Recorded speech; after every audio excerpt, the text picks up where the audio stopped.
배꼽 인사. 안녕하세요. 안녕하세요. 위클립의 문희정입니다. 이학범입니다. 제가 위클립에서 처음 시작할 때도 수의사 선생님들은 저한테 참 대단한 분들이었지만 네. 지금은 그 위상이 더 높아졌습니다. 네. 그래서 사실 위클립에서도 수의사들의 윤리의식과 관련된 이야기를 한 적이 있어요. 네, 진짜 옛날인데요. 위클립의 48회에서 수의사 윤리강령을 소개해드렸고요. 위클립의 111회에서 수의사의 낮은 윤리가 논란이 되는 사건들이 연이어 발생하고 있다. 수의사를 비난하는 목소리가 커지고 있다라고 짚어드린 적이 있습니다. 2017년이었고요. 네, 5년 전입니다. 자, 그 5년이라는 세월 동안 수의사의 사회적 지위가 엄청 더 높아졌는데 그 사이에 수의사들의 윤리의식은 또 얼마나 높아졌을지 좀 궁금한 부분이 있는데 이상하게 안 좋은 소식만 자꾸 들려요. 맞아요. 수의사가 이제 연수교육을 받아야 되는데 그 연수교육에 필수적으로 윤리교육, 법규교육이 의무화됐고요. 나름 협회에서도 노력을 한 것 같은데 부족했나 봐요. 최근에도 마취제 없이 동물을 안락사한 동물병원이 소개가 되는 등 계속해서 수의사의 낮은 윤리의식이 지적받고 있습니다. 말로 하니까 잘 와닿지가 않아요. 마취제 없이 안락사 어차피 죽을래 안락사 시킨 거에 마취제 안 쓴 게 어떤 의미가 있지 저희도 잘 모르겠어요. 그게 어떤 의미인지. 마취라는 거는 진정이랑 다르게 의식이 완전히 소실이 되는 게 전제 조건이거든요. 그러니까 네. 통증을 못 느끼는 거죠. 그렇죠. 그런 상태에서 마취를 해놓고 뭐 호흡이나 심장이 멈추는 약물을 넣어서 안락사를 하는 건데 마취제를 안 넣은 상태에서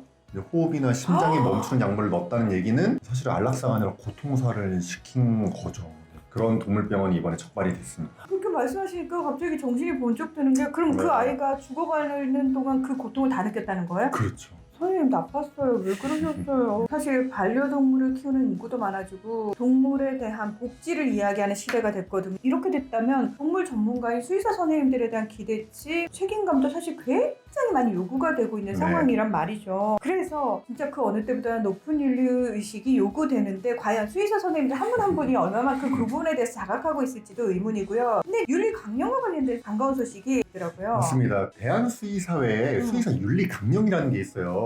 이걸 이번에 완전히 뜯어고칩니다. 사실 이게 1992년에 제정이 됐는데 딱 30년 됐거든요. 너무해요. 그 사이에 소폭 개정이 2번 됐는데 그것도 90년대에 개정이 됐기 때문에 사실은 시대와 뒤떨어진 내용이 너무 많았어요. 그래서 이제 몇 년 전부터 수의사 윤리의식이 논란이 됐을 때 연구 용역을 먼저 했습니다. 네. 수의사 윤리의식 강화 연구. 이 연구 결과를 바탕으로 이번에 수의사 윤리강령을 전면 개정을 합니다. 수의사 윤리의식 강화 연구 결과를 보니까 해외 수의사 윤리 강령에서 네. 공통으로 제시하는 핵심 키워드가 31개인데요. 우리나라 그 1992년에 제정돼서 네. 소폭 그 개정된 고기에는 이 중 10개밖에 포함이 안 돼 있더라고요. 맞습니다. 동물의 복지와 건강을 우선 생각한다. 그다음에 동물의 진료에 기본이 되는 VCPR이라는 게 있어요. 네. 수의사, 환자, 그다음 보호자 관계를 뜻하는 건데 이런 개념도 아예 담겨져 있지 않았고 고객 정보를 보호한다든지 아니면 원헬스 이런 내용이 다 빠져 있었습니다. 다 뜯어고쳐야 돼. 네. 전부 다 뜯어고쳐야 되는 상황인데 네. 어떻게 개정되는지 저희가 내용을 좀 살펴보면은 일단 서문부터 싹 뜯어고쳤어요. 맞습니다. 네. 서문에 크게 3가지 내용이 담겼는데요. 제가 여기서 눈여겨본 게 기존의 서문에는 처벌에 대한 내용이 없었어요.